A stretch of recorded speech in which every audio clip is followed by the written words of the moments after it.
जी, question जो खत्म हो गया जी, अब हम चलते हैं आगे। कल मेरे ख्याल में हमारा टॉपिक मुकम्मल हो गया था। कोई चीज़ रह तो नहीं गई मिनरल न्यूट्रिशन के हवाले से? याद रखिए ये बात डिस्कस हुई थी कि मुख्तलिफ कुछ पौधों की अपनी स्पेसिफिक रिक्वायरमेंट्स होती हैं।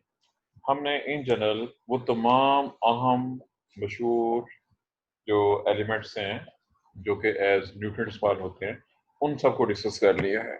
जो माइन्यूट डिटेल्स होती है कुछ स्पेसिफिक पौधों की उन्हें हम डिस्कस नहीं कर रहे हैं और उस टॉपिक को हम छोड़ रहे हैं। मेरे ख्याल में आपकी बुक्स में भी जो बुक्स मेजॉरिटी लोगों के पास होंगी उनमें मजीद कोई एलिमेंट डिस्कस नहीं किए गए हुए हैं। वैसे ही है कि नहीं?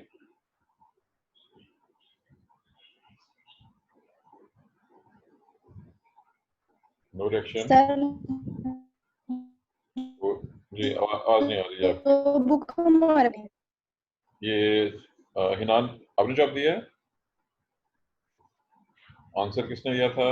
ये आप कुछ कह रही थी चूंकि मैं अटेंडेंस चेक कर रहा था तो मैंने नहीं देखा कि कौन बोल रहा है। जी हिना आपके बिल्कुल आपका माइक नजर आ रहा है हिलता हुआ लेकिन आपकी आवाज नहीं आ रही है। आपकी आवाज नहीं आ रही है। आपके आपके नेट में प्रॉब्लम होगी और चूंकि इनसे बात हुई है सॉरी अंदर से तो आवाज फिर थी। आपकी आवाज नहीं आ रही है हिना। बंद कर दें माइक को बंद कर दें।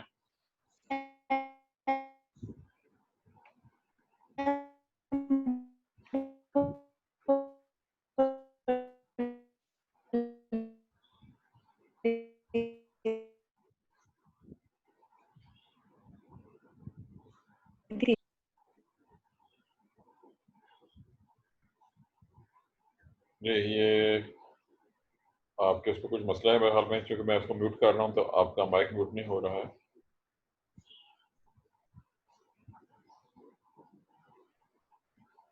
जी हिना के सवाल की समझ नहीं है। आप अगर कुछ पूछ रही थी तो ऐसे कि नहीं चैट में पूछना है। मैं चेक कर लेता हूँ कि आप क्या कहना चाह रही हैं। हिना चैट में क्वेश्चन पूछ लीजिए मैं वहाँ चेक कर लेता हूँ।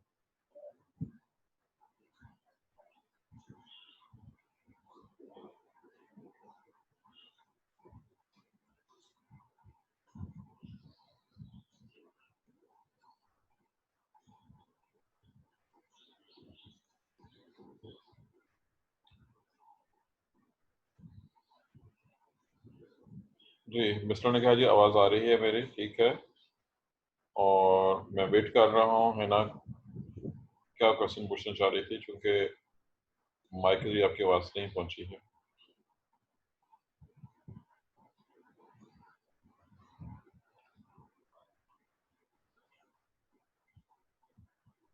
जी हिना कोई जवाब नहीं दे रही है जी मेरे ख्याल में। सर मेरी आपको जी नहीं ये गड़बड़ है जी आवाज़ में गड़बड़ है। तो नो मैं जवाब देती। जी ये कौन बोल रहे हैं मुझे नहीं चूंकि वो माइक नजर नहीं आ रहा है लेकिन आवाज़ भी नहीं आ रही। मैं नीचे चैट चेक कर रहा था मैंने नहीं देखा कि आवाज़ लेकिन ये भी कटी आवाज़ है जी जो भी बोल रहा है। और ताहर है कि नहीं आज क्योंकि ताहर बड़ा वाज़ेह जवाब देता होता है। मेरी आवाज़ सब तो क्लियर आ रही है क्योंकि सिर्फ चैट में एक ही था मैसेज बचेगा कि आवाज़ आपकी आवाज़ आ रही है। मेरी आवाज़ क्लियर है कि नहीं क्लियर है? ताहर अनलीप सर सही आ रही है जी चलो ठीक हो गया। क्लियर आ रही है। चलो बहरहाल हम शुरू करने लगे हैं जी हमारा नेक्स्ट टॉपिक। कल ताहर ने बताया था या किसने बताया था कि हमारा नेक्स्ट चैप्टर है फोटोसिंथेसिस। सिलेबस किसी के पास इस वक्त है अवेलेबल प्रिंटेड फॉर्म में? सिलेबस देखा हुआ है कि नहीं देखा हुआ चेक किया है नहीं किया किसी ने? यस सर जी को बताएगा जी बिल्कुल मेरे चलो मुझे मिल गया जी मेरे पास सिलेबस की वर्डिंग में introduction mechanism of oxygenic and non-oxygenic photosynthesis, light reaction, electron transport chain, photophosphorylation, dark reaction, Calvin cycle, difference between C2 and C3 plants, factors affecting photosynthesis। ये चैप्टर और उसके टॉपिक्स सिलेबस में मेरे सामने हैं। Introduction एक ऐसा टॉपिक होता है जिसमें बहुत कुछ चीज़ें शामिल हो सकती हैं जो चाहे शामिल कर लें जो चाहे निकाल लें। इंट्रोडक्शन बहुत लंबा भी हो सकता है इंट्रोडक्शन में खाली क्लोरोप्लास्ट को पढ़ना शुरू कर दें तो वो पूरा चैप्टर क्लोरोप्लास्ट पे ही आ जाता है। बहरहाल कोशिश करेंगे कि इंट्रोडक्शन को बहुत मुस्तर रखते हुए। हाँ जी, ये अंजलि बेटा आपने क्वेश्चन चेक किए हुए हैं? इस रेफरेंस से कोई क्वेश्चन आपके ध्यान में है? फोटोसिंथेसिस के रेफरेंस से कोई क्वेश्चन जो आपने देखे हों, खासतौर पे लॉन्ग सर क्वेश्चन? जी सर फिलहाल तो नहीं मुझे याद कि कौन सा क्वेश्चन था फोटोसिंथेसिस के रेफरेंस से, अभी तक ये नहीं देखे। चलें, आप भी और बाकी बच्चे भी चेक कीजिएगा। अगर किसी को कोई भी क्वेश्चन नजर आता है तो वो अपने पॉइंट आउट करना है। बहरहाल आज चूंकि हमारा पहला लेक्चर है इस सिलसिले का, तो ये इंट्रोडक्शन प्लीज को समझिए। Introduction to photosynthesis. मेन लफ्ज है जी, जो पहला लफ्ज है हमारा, बेसिक जो लफ्ज है वो है मेटाबॉलिज्म। मेटाबॉलिज्म में बहुत से किस्म के रिएक्शंस होते हैं। प्लांट मेटाबॉलिज्म में वो चीज जो मोस्ट इम्पॉर्टेंट है, नंबर 1 पे इम्पॉर्टेंट है, वो फोटोसिंथेसिस है। और जैसे इसका नाम बता रहा है, फोटो लाइट से ताल्लुक है। इसमें लाइट एनर्जी को यूटिलाइज करते हुए प्लांट्स या कुछ और माइक्रोब्स लाइट एनर्जी को यूज करते हैं और हाइड्रोजन और CO2 को मिला के कार्बोहाइड्रेट्स, स्पेशली ग्लूकोज तैयार करते हैं। ये तारुफ है फोटोसिंथेसिस का। फोटोसिंथेसिस की जो क्लासिकल इक्वेशन आप लोगों ने पढ़ी हुई है, C6H12O6,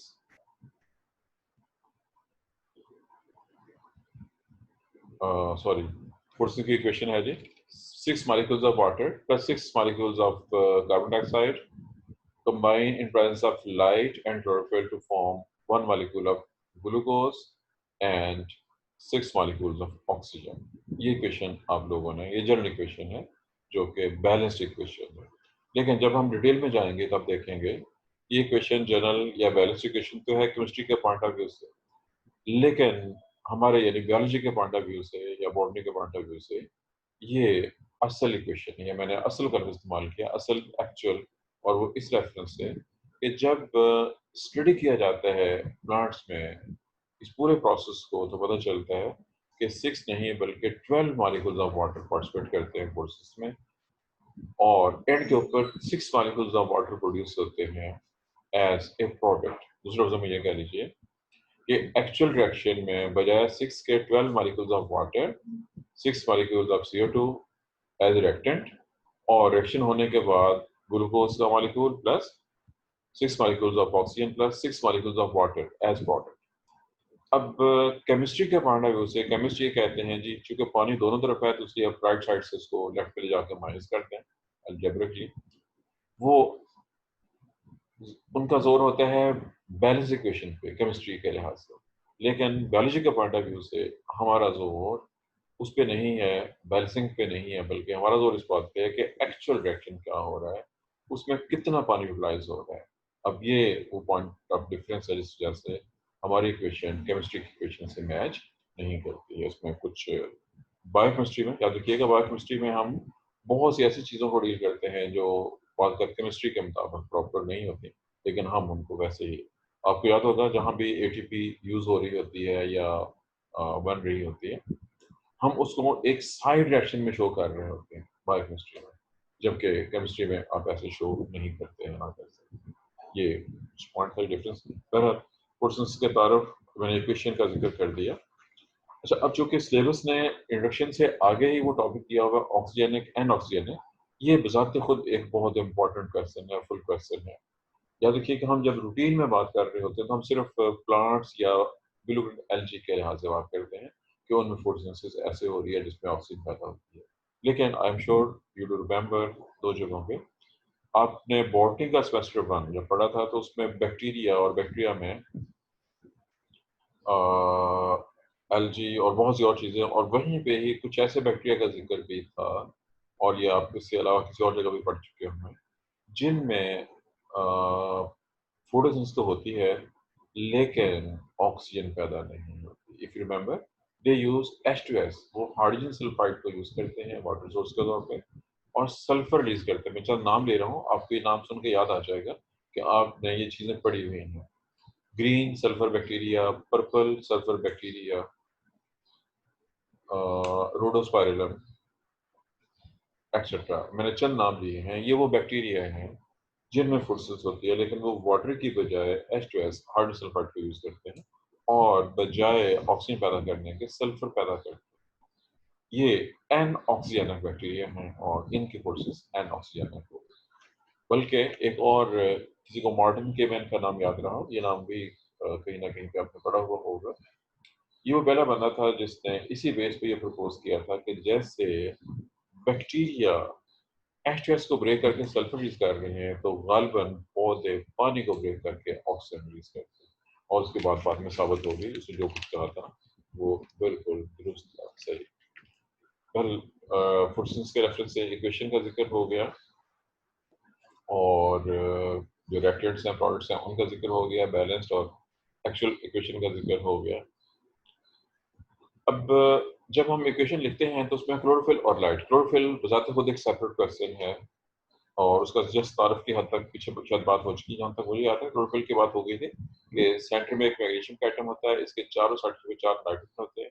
हर नाइट्रोजन एक पायरोल रिंग का हिस्सा है, 4 पायरोल, टेट्रापायरोल, मैग्नीशियम प्लस टेट्रापायरोल जो बनती है उसे हम मैग्नीशियम पोरफायरन कहते हैं।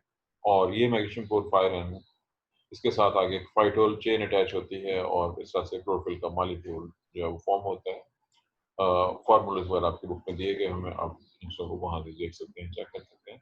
आपको क्लोरोफिल के बारे में बेसिक इन्फॉर्मेशन, हाँ ये तो चूंकि बजट में हुई है। आगे क्लोरोफिल के जो टाइप्स हैं, chlorophyll A B C D, आप इन नामों से वाकिफ हैं, और बैक्टीरियल क्लोरोफिल और खास तौर पर क्लोरोफिल ए और बी का डिफरेंस ये आप लोगों ने इंटर लैब भी पढ़ा होगा, वहाँ से भी उसको आप देख सकते हैं। एक में मिथाइल ग्रुप और दूसरे में फॉर्मल्डिहाइड ग्रुप मौजूद है, जिस वजह से उनके मोलेकुलर फॉर्मूले में थोड़ा सा डिफरेंस नजर आता है। 2 हाइड्रोजन और 1 ऑक्सीजन का जो डिफरेंस ए और बी में महसूस होता है, वो इन थोड़ी सी माइन्यूट चेंजेस की वजह से होता है।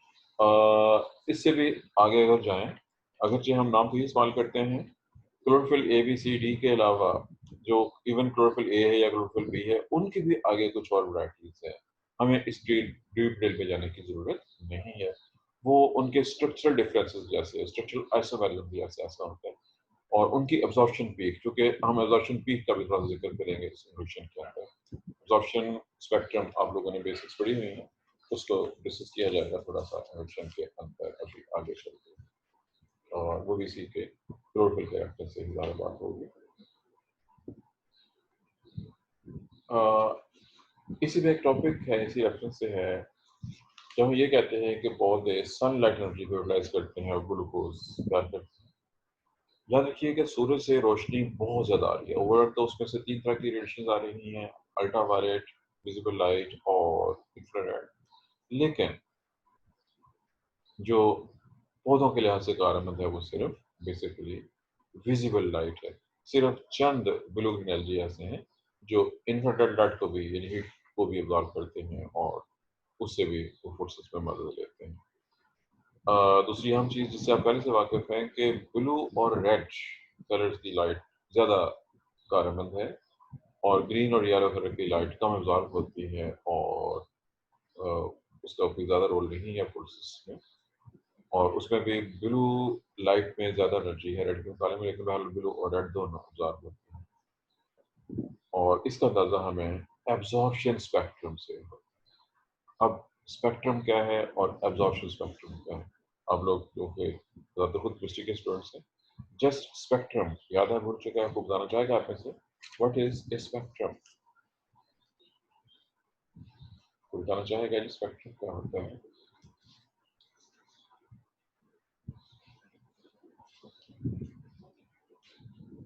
कोई नहीं बताना चाह रहा है जी? चलिए आपकी मर्जी है, जो नहीं बताना चाहते तो मैं क्या कर सकता हूँ। सबसे पहले आपके पास एक लाइट सोर्स होना चाहिए, और वो सनलाइट है या कोई और लाइट। आपने उस लाइट को एक स्लिट में से पास करना है ताकि पैरेलल बीम्स उसकी हो जाए। उसके आगे आपने एक कंटेनर के अंदर क्लोरोफिल सॉल्यूशन रख देना है। हम बात कर रहे हैं एब्जॉर्प्शन स्पेक्ट्रम की। अगर हम खाली स्पेक्ट्रम की बात करें तो आप लाइट को पास करें स्लिट में से, फिर उसको एक प्रिज्म में से पास करें। जब आम लाइट, सूरज की लाइट प्रिज्म से पास होगी, उसके सामने एक वाइट स्क्रीन रखते हैं, और वो पेज हो या क्लॉथ हो या कोई और चीज़ वाइट, तो आपको लाइट स्प्लिट होके 7 कलर्स नजर आएंगे, जो violet, indigo, blue, green, yellow, orange और रेड होते हैं। और ये बहुत मशहूर मारूफ है। बल्कि ये था जी खाली स्पेक्ट्रम, और इवन वाइट लाइट के स्पेक्ट्रम की बात की। अगर हम लाइट सोर्स या स्लिट और प्रिज्म के दरमियान में कोई चीज़ रखते हैं, मसलन क्लोरोफिल स्टेशन रखते हैं, जो चीज़ आप रखेंगे जैसे क्लोरोफिल स्टेशन रखा है तो वो लाइट में से कुछ लाइट को एब्जॉर्ब कर, जो लाइट एब्जॉर्ब हो जाएगी, स्पेक्ट्रम जो आपको हासिल हो रहा है वाइट स्क्रीन पे, उसमें से वो कलर गायब हो जाएंगे। अब ये एक्सपेरिमेंट जो मैंने आपके सामने बयान किया है, ये अब से कम बेश 150 साल पहले कर लिया गया था। जो मैंने एक्सपेरिमेंट आपको बताया है, ये एक्सपेरिमेंट अब से 150 ईयर्स अगो के करीब करीब परफॉर्म किया जा चुका है। आजकल इसको स्टडी करने के लिए इंस्ट्रूमेंट मौजूद हैं और वो आपकी लैब में भी मौजूद है, और मे भी आपने बायोकेमिस्ट्री में इसका प्रैक्टिकल वगैरह भी परफॉर्म किए हुए हों स्पेक्ट्रोफोटोमेट्री के नाम से। जी, कोई एक्सपेरिमेंट किया उसमें? उसमें सब कुछ क्लोज होता है, आपने सिर्फ सोल्यूशन रखना होता है और वो डायल के ऊपर आपको रीडिंग दे देता है कि इसकी एब्जॉर्प्शन, अगर आप एब्जॉर्प्शन के लिहाज से चेक कर रहे हैं उसने किस लाइट को, किस वेवलेंथ की लाइट को एब्जॉर्ब किया है या किस एब्जॉर्ब किया है। सर केमिस्ट्री में किया है जी। और आपका आप लोग आपकी बायोकेमिस्ट्री, जहाँ तक मुझे याद है, सेमेस्टर 3 में बायोकेमिस्ट्री भी थी आपकी, इसमें जूलॉजी की बायोकेमिस्ट्री, उसमें भी है यस सर। एक्सपेरिमेंट, उसमें नहीं किए? नहीं सर, उसमें नहीं किया। किसने पढ़ाया था बायोकेमिस्ट्री? किसने मैम के पढ़ाया? पास, कौन सी मैम? शायद मैम के पास, मैम अरूज के प्रोफेसर पास? के पास, प्रोफेसर रेड्डी के पास थी। एग्जैक्टली नहीं याद। पिछले साल तो अरूज थी मैम, उससे तो बहुत लेट आई हैं। उन्होंने तो ज्वाइन किया है जी जनवरी। उनके पास, नहीं, वो तो उन्होंने जनवरी में ज्वाइन किया है ना। इससे पहले तो मैडम अरूज थी आपके पास, या एडी साहब थे जी दोनों? सर वही थी, वही जी थी। बिल्कुल, जी ठीक है। वो मैम अरूज और एडी साहब के पास क्लास थी आपकी दोनों की।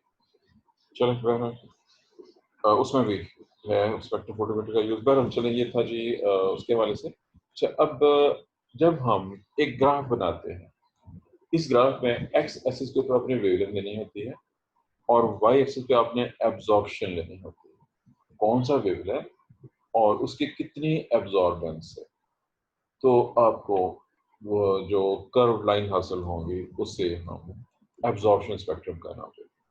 इस स्पेक्ट्रम में हमें दो खास चीजें नजर आती हैं, उन चीजों पर गौर करना है। फर्ज कीजिए आप क्लोरोफिल, अब क्लोरोफिल ए हो या क्लोरोफिल बी, अगर आप उसके एब्जॉर्प्शन स्पेक्ट्रम को देख रहे हैं तो दोनों में आपको नंबर एक जो अहम चीज नजर आएंगी वो पीक्स कहलाती है। पीक चोटी को कहते हैं। अब यूं जैसे पहाड़ होता है, आपको पहाड़ जैसी शेप नजर आएगी।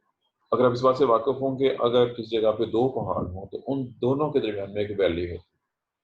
अगर एक जगह पे दो पहाड़ करीब करीब हों तो पहाड़ ऊंचा होता है, दरमियान में जगह नीची होती है, फिर पहाड़ ऊंचा होगा, जो दरमियान में जगह है वो वैली कहलाती है। बिल्कुल ऐसे ही जब आप जी आपकी बुक में ग्राफ बने हुए करीब बने हुए स्पेक्ट्रम के, आपके पास जो बुक्स हैं सर। जी, जी सर, बने उसी हुए। ग्राफ की बात कर रहा हूँ, ग्राफ को सामने रखिए। चेक करें क्लोरोफिल ए क्लोरोफिल बी दोनों में दो साइड पे ब्लू रीजन में और रेड रीजन में दो पीक्स हैं, और जहाँ पे ग्रीन येलो रीजन है वहाँ पे जो है वो वैली है। अब आई एम नॉट श्योर आपका बुक कौन सी वाली है, उस पर क्या सूरत हाल है। इसने अगर तो यस सर ऐसे ही है, जी अगर तो कलर ऐसे बुक, ही है। जी ठीक है, अगर तो कलर बुक है तो उस पर कलर नजर आ रहे होंगे। अगर आपके पास बुक कलर नहीं है तो 500 और 600 की रेंज के अंदर आपको वैली नजर आएगी। 500 से 600 नैनोमीटर जो वेवलेंथ है, इसमें आपको वैली नजर आएगी। क्लोरोफिल ए और बी, या देखिए क्लोरोफिल ए और बी की बात कर रहा हूँ। और 6 से 7 के दरमियान में एक पीक नजर आएगी, और तकरीबन 400 के ऊपर एक पीक नजर आएगी। ये अप्रॉक्सीमेट करें बोल रहे हैं, एग्जैक्ट फिगर्स आप उस खुद मैच कर सकते हैं। क्लोरोफिल सी डी में थोड़ा सा फर्क है, क्लोरोफिल ए बी और सी डी के एब्जॉर्प्शन में कुछ डिफरेंस मौजूद है। अच्छा, अब आप लोगों ने लोअर क्लासेस में कैरोटीन और ज़ैंथिन वाला के नाम, ज़ैंथोफिल के नाम की स्टडी की है। कैरोटीन का नाम, ज़ैंथोफिल का नाम, बहुत से और भी पिगमेंट हैं, मसलन फाइकोसाइनिन, फाइकोरिथ्रिन, फाइकोबिलेंस, एक्सेट्रा। मैंने बहुत से नाम दिए हैं। इन सब की भी अपनी अपनी ऑप्शंस हैं, उनके लोग स्पेक्ट्रम हासिल हो सकते हैं। अगर चूंकि पौधों में बहुत से पिगमेंट एट टाइम मौजूद होते हैं, इसलिए जो जनरल उनका बनेगा एक कर्व कह लीजिए, पहले उसमें दो प्रोमिनेंट पीक होंगी और एक प्रोमिनेंट वैली आपको नजर आएगी। लेकिन अगर आप किसी एक चीज को मिसाल के तौर पर फर्ज कीजिए, आप बीटा कैरोटीन को देख रहे हैं। बीटा कैरोटीन चूंकि बहुत कॉमन है तमाम प्लांट के अंदर, बीटा कैरोटीन बहुत ही मशहूर चीज है, गाजर में बहुत ज्यादा होती है। तो इसमें जो पीक है वो तकरीबन 400 420 की रेंज में, और दूसरी पीक छोटी सी पीक है और 450 की रेंज में नजर आती है। यानी इस वेवलेंथ पे ज़्यादा जॉब कर रही है, 350 से कम और 500 से ज़्यादा को ये कम जॉब करती है। इसी वजह से आपने चूँकि डेफिनेटली कहीं ना कहीं पे ये पढ़ा हुआ होगा कि जो चीज़ जिस कलर को अब्जॉर्ब कर लेती है वो नज़र नहीं आता, जो कलर अब्जॉर्ब नहीं करती उस तरह का कलर आपको नज़र आता है। यही वजह है कि कैरोटीन है वो आमतौर पर हमें जर्दी नाई और रेडिश ऑरेंज टाइप नजर आता है, येलो रेड ऑरेंज कह लीजिए। बहरहाल ये था जी एब्जॉर्प्शन स्पेक्ट्रम के हवाले से छोटी छोटी चंद बातें। अगरचे उसका जिक्र होना चाहिए, डिपेंड करता है आपकी बुक ने दिया कि नहीं है, कि आपकी बुक ने एक्शन स्पेक्ट्रम को मेंशन किया इसके साथ। जी सर किया हुआ। जी, जब एक तरफ हमने ये देखा कि पौधे ने कौन कौन सी लाइट एब्जॉर्ब की, सेकंड अगर हम उसी को मैच करें फोटोसिंथेसिस के साथ कि किस लाइट से पौधे में कितनी फोटोसिंथेसिस। अब फोटोसिंथेसिस को चेक करने के बहुत से तरीके हैं। नंबर एक, हम ये चेक करें कि पौधे ने कितनी ऑक्सीजन रिलीज की है, क्योंकि ऑक्सीजन रिलीज तभी हो रही होती है जब फोटोसिंथेसिस होती है। या ये हम ये चेक करें पौधे ने कितनी CO2 एब्जॉर्ब की है, CO2 एब्जॉर्ब करेगा तो ज़ाहिर है वो फोटोसिंथेसिस करेगा। या पौधे ने कितना पानी एब्जॉर्ब किया, या पौधे ने कितना ग्लूकोज। यानी बहुत से पॉसिबल मेथड हैं किस तरीके से ऐसा किया जा सकता है। तो उससे भी ये पता चलता है कि जो ब्लू और रेड कलर की लाइट्स हैं उनके एब्जॉर्ब होने से ज़्यादा फोटोसिंथेसिस होती है, जबकि ग्रीन और येलो लाइट के एब्जॉर्ब होने से बहुत कम फोटोसिंथेसिस होती है। इसका भी ग्राफ कुछ वैसा ही बनेगा जैसा कि क्लोरोफिल का ग्राफ है एब्जॉर्प्शन स्पेक्ट्रम, लेकिन एक फ़र्क के साथ, इसकी पीक्स ब्लंट होंगी, नुकीली नहीं होंगी। जिसका मतलब है कि वो बहुत से वेवलेंथ हैं जो कि इसमें पार्टिसिपेट कर रहे हैं, और इसकी जो वैली है वो शैलो होगी, कम गहरी होगी, जबकि एब्जॉर्प्शन स्पेक्ट्रम की वैली डीप होती है। डीप और शैलो के लफ्ज़ से पहले से बात करते हैं। आसान ज़बान में ये भी कहेंगे कि वो वेवलेंथ जिनको हम समझते हैं कि एब्जॉर्ब नहीं हो रहे, वो भी कुछ एब्जॉर्ब हो रहे होते हैं और फोटोसिंथेसिस कर भी रहे होते हैं, अगरचे उनका पार्ट थोड़ा कम होता है, लेकिन बहरहाल वहाँ भी फोटोसिंथेसिस हो रही है। ये है जी एक्शन स्पेक्ट्रम और एब्जॉर्प्शन स्पेक्ट्रम। मैंने उनका तारुफ आपको करा दिया ताकि अगर कोई शॉर्ट क्वेश्चन आपको चीज़ आ जाती है तो आपको उसका सारे का सारा बेसिक नॉलेज चाहिए। चूँकि सिलेबस हमारा बहुत लेंथी है, जितना चाहें ये तो अकेला चैप्टर फोटोसिंथेसिस के जो इंट्रोडक्शन है स्ट्रक्चर्स के हवाले से मौजूद है, और इसको जितना लंबा करना चाहें हम लंबा कर सकते हैं, लेकिन हमारे पास टाइम थोड़ा है और सिलेबस हमारा बहुत ज़्यादा बड़ा है, इसलिए सर एक चीज मुझे क्लियर नहीं हुई कि कहाँ जिस कलर पे पीक होगी उसका मतलब क्या होगा? नहीं, दो चीज़ें हैं कि डिपेंड करता है आपकी बुक में वो diagram black and white and coloured है। अगर तो कलर्स में नज़र आ रहा है तो फिर तो जनरल नज़र आता है कि ये यहाँ पे। अगर आप उस ग्राफ को बड़ा कर लें, अगर आप बहुत बड़े साइज में बना हो तो फिर एग्जैक्ट वो लाइन मिल जाएगी कि जो पीक है, पीक का मतलब ये होता है मैक्सिमम एब्जॉर्प्शन जो है वो किस वेवलेंथ की हो रही है। फर्ज कीजिए एक जगह पे पीक है 410 पे, तो उसका मतलब होगा 410 नैनोमीटर बाई लाइट। फर्ज कीजिए 90% एब्जॉर्प्शन शो करेगी, ये लाइट का 90% पार्ट एब्जॉर्ब हो गया, वो एब्जॉर्प्शन स्पेक्ट्रम में ऐसे इसको शो किया जाता है। और फर्स्ट की जगह पे कुछ 10% एब्जॉर्प्शन आ रही है बल्कि ग्रीन लाइट में, इसका मतलब होगा कि ग्रीन लाइट का जो स्पेसिफिक वेवलेंथ है 500 से 550 की रेंज, वो जस्ट जो है 10% एब्जॉर्ब, बाकी एब्जॉर्ब।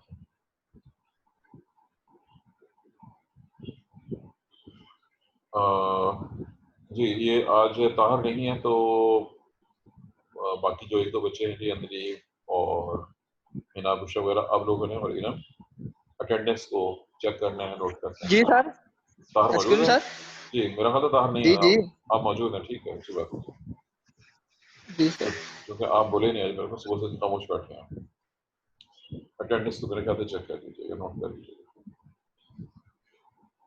जी स्पेक्ट्रम डिस्कस हो गया जी, और जी अब थोड़ा सा जिक्र क्लोरोप्लास्ट के हवाले से, जो कि इंट्रोडक्शन के अंदर क्लोरोप्लास्ट का जिक्र किया जाएगा। याद रखिए तमाम प्लांट्स के अंदर, जिनको हाई प्लांट्स कहते हैं, और एलजी के अंदर बिल्कुल एलजी को छोड़ के क्लोरोप्लास्ट मौजूद होते हैं। आप बहुत ऑलरेडी जो कि सेमेस्टर 3 में हो चुका, उससे पहले भी कहीं ना कहीं पे क्लोरोप्लास्ट को स्टडी कर चुके हैं, इसलिए मैं सिर्फ नाम बता रहा हूँ, डिटेल में नहीं जाऊँगा। आपने ग्रेना, हाइलेगाइड्स, ये दो नाम पड़े हुए हैं। इसके अलावा आपने कहीं ना कहीं पहले से लाइट एक्शन, डार्क एक्शन, दो membranes, outer membranes of chloroplast, chloroplast की शेप, ये सब चीज़ें आपने ऑलरेडी पढ़ी हुई, इसलिए मैं इनको एक्सप्लेन नहीं करूँगा, इतना टाइम नहीं है कि हम इसकी डिटेल में जा सकें, टाइम हमारा पहले ही बहुत शॉर्ट। सिर्फ एक जनरल जो पॉइंट है कि स्ट्रोमा जो कि मैट्रिक्स है क्लोरोप्लास्ट का वो, और दूसरा जो थाइलेकाइड मेम्ब्रेन्स हैं जो कोलोनिका लेमेली के नाम से, और ग्रेना और ग्रेनम, ये सब कुछ आप शुरू कर चुके हैं, और लेमेली मुख्तलिफ नामों से मुख्तलिफ के नाम दिए गए हैं। इसकी जो मेम्ब्रेन्स होती हैं उसमें वो सिस्टम मौजूद है जो लाइट को अब्जॉर्ब करते हैं, जिनको हमने फूड सिस्टम 1, फूड सिस्टम 2 के नाम से पढ़ा होगा, वो इसका हिस्सा होते हैं। बहरहाल यहाँ पे लाइट अब्जॉर्ब होती है, उसमें लाइट एक्शन, और जो कैल्विन साइकिल है वो स्ट्रोमा के अंदर हो रहा होता है, जो कि हमारे दो लॉन्ग सेपरेट और बहुत अहम प्रोग्रेस के हवाले से तारुफ बस किसी हद तक था।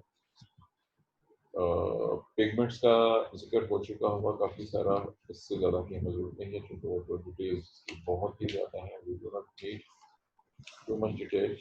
भले ये क्वेश्चन चेक कीजिएगा, तो क्वेश्चन तो नहीं आया उससे, लॉन्ग क्वेश्चन खास तौर पर तो नहीं कुछ आया है, क्योंकि लॉन्ग क्वेश्चन अगर हो तो कुछ बहुत पैदा हो जाएगी। डिफोर्सन्स का बेसिक तारुफ हो चुका होगा।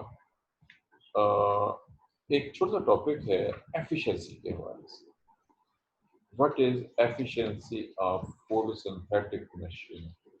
डिपेंड करते हुए आपकी बुक में टॉपिक है कि नहीं है, आपने चेक कर लेना है कि आपकी बुक में टॉपिक दिया हुआ है या नहीं दिया हुआ, ये आपने मुझे खुद बता देना है, क्योंकि मैं इसको बहुत मुख्तसर सा बयान करना चाहूँगा।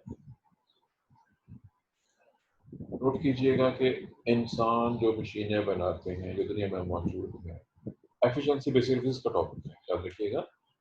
एफिशिएंसी जिसको हम परसेंटेज के रेफरेंस से शो करते हैं, बेसिकली जिसका टॉपिक है, आपने इंटरनल के ऊपर फिजिक्स में एफिशिएंसी ऑलरेडी डिस्कस की हुई है थोड़ी सी।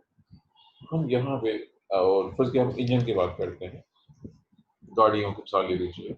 आप लोगों ने पहले external combustion engine, internal combustion engine, इसकी बेसिक्स कम से कम आपको मालूम है इंजन क्या होता है। फिर उसके बाद आप लोगों ने पढ़ा होगा कि पुराने ज़माने के जो इंजन थे वो एफिशिएंट नहीं थे, बहुत सी एनर्जी वेस्ट होती थी। ऐसा ऐसा इंजन बेहतर से बेहतर होते जा रहे हैं।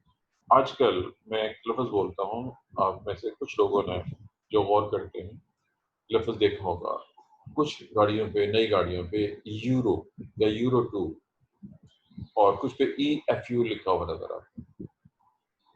क्या आपने यूरो 2 या EFU किसी गाड़ी के ऊपर लिखा हुआ देखा है कभी?